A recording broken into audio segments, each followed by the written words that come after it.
Good afternoon. Welcome to Tribune News on Cue, your go-to afternoon news source only here at Daily Tribune. We are now live at Daily Tribune Facebook page, Daily Tribune PH on YouTube, and the Daily Tribune Official on TikTok. For today's headlines, the National Unity Party supports a House investigation into alleged irregularities in the Department of Health's 1.8 billion pesos mobile clinic procurement, following complaints against top officials including Health Secretary Teodoro Herbosa. Vice President Sara Duterte rejected reports that new subpoenas were sought in her impeachment case, calling it a third fishing expedition and insisting the complaints lack sufficient evidence. Government officials and oil firms agreed on measures to ensure steady fuel supply amid Middle East tensions. The DILG has digitally mapped 167,000 kilometers of local roads and 17,000 bridges nationwide. DSWT clarifies its cash aid program is open to anyone facing financial crisis, not just low-income Filipinos. Joblessness among Filipinos rose to 2.96 million in January 2026, raising the unemployment rate to 5.8%, up from 4.4% in December 2025, according to the Philippine Statistics Authority.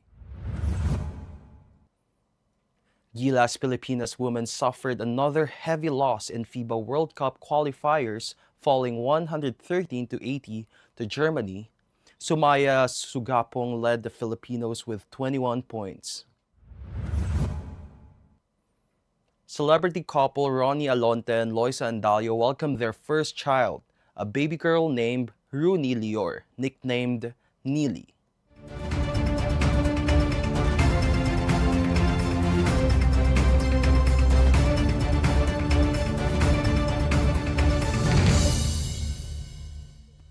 Today is 13th of March, Friday, and I'm Jason Mago bringing you today's top stories. Let's get started. For our breaking news, the Independent Commission for Infrastructure, or ICI, has officially turned over all documents, evidence, and findings to the Office of the Ombudsman and other government agencies. Operating for nearly 6 months, the Commission submitted 9 referrals covering 65 individuals and initiated 3 fraud detection systems for infrastructure projects. With its investigative framework in place, the ICI recommends winding down operations by March 31. Authorities will continue efforts to recover stolen funds and hold those responsible accountable, emphasizing transparency and proper oversight in public infrastructure.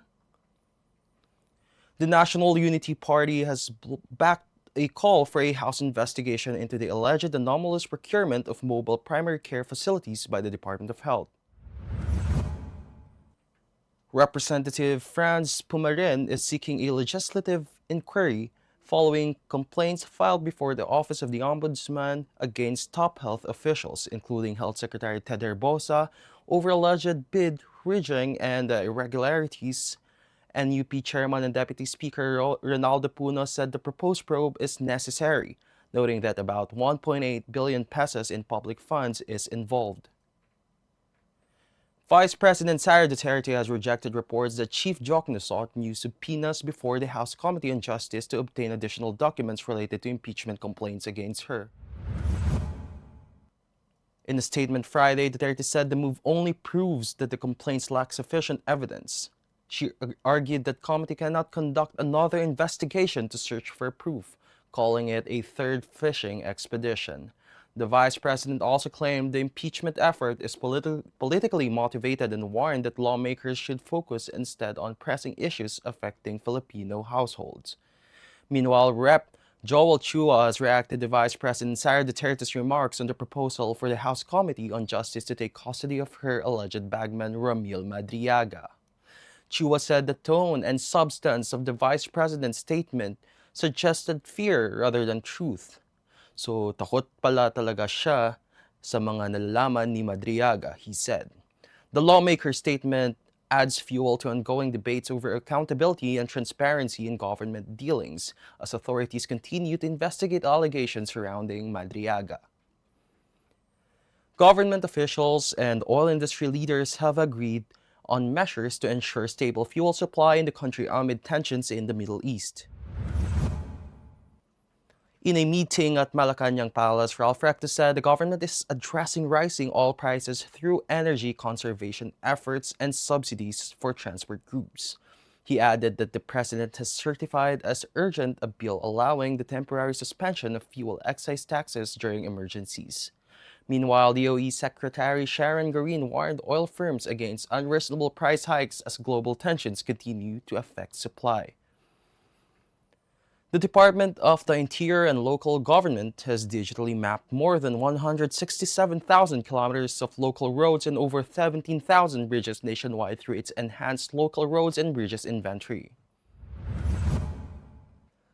The system compiles detailed infrastructure data to support planning and transparency under the administration of Ferdinand Marcos Jr.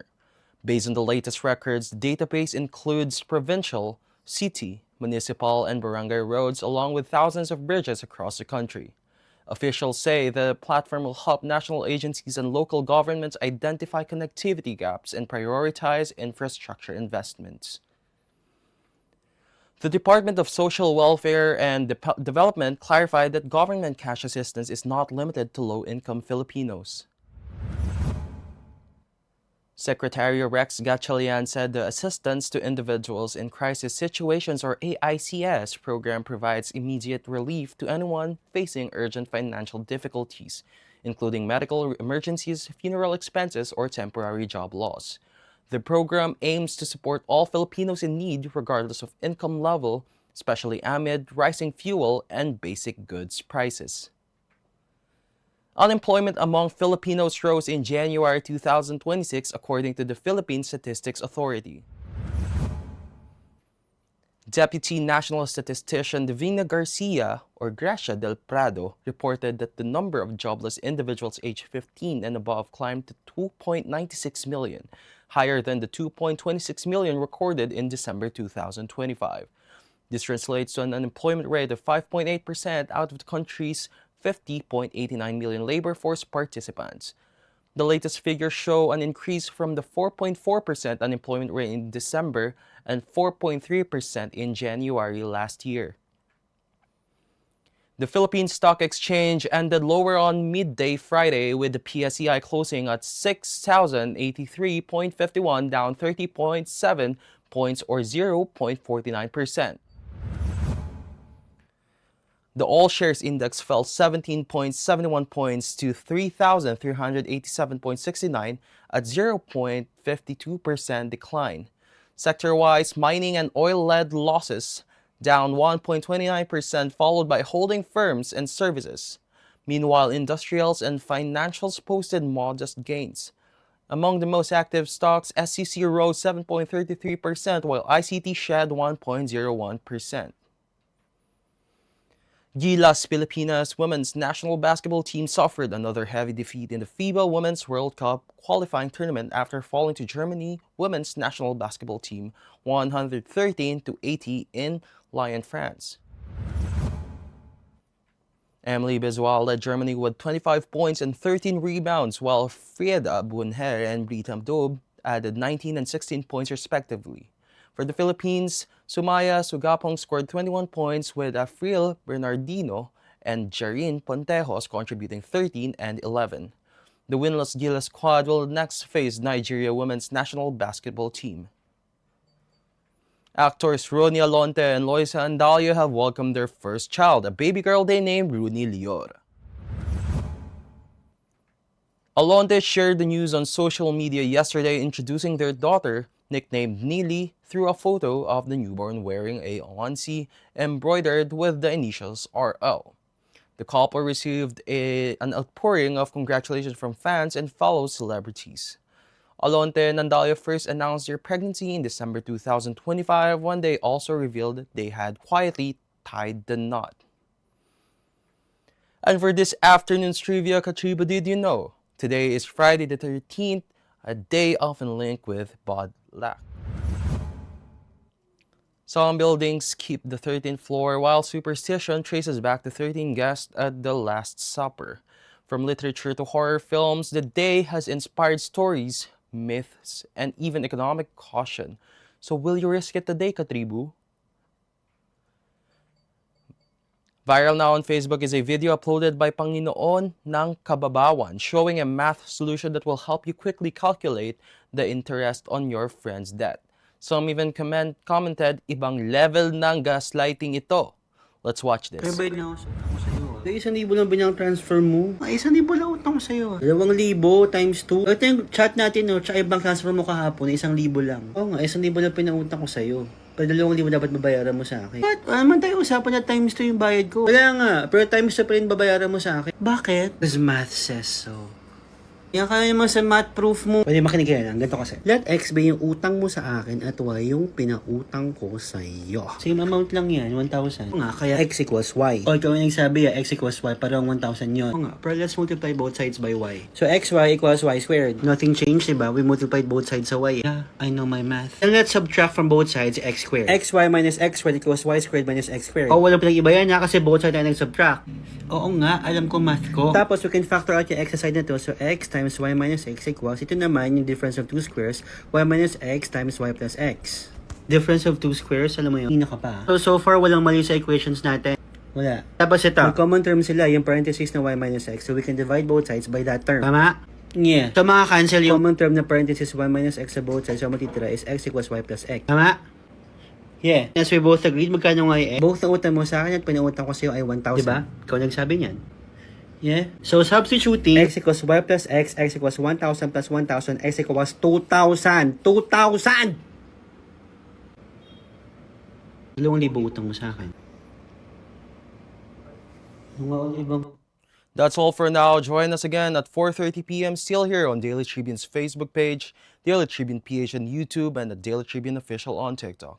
Once again, I'm Jason Mago, and this has been Tribune News on Q.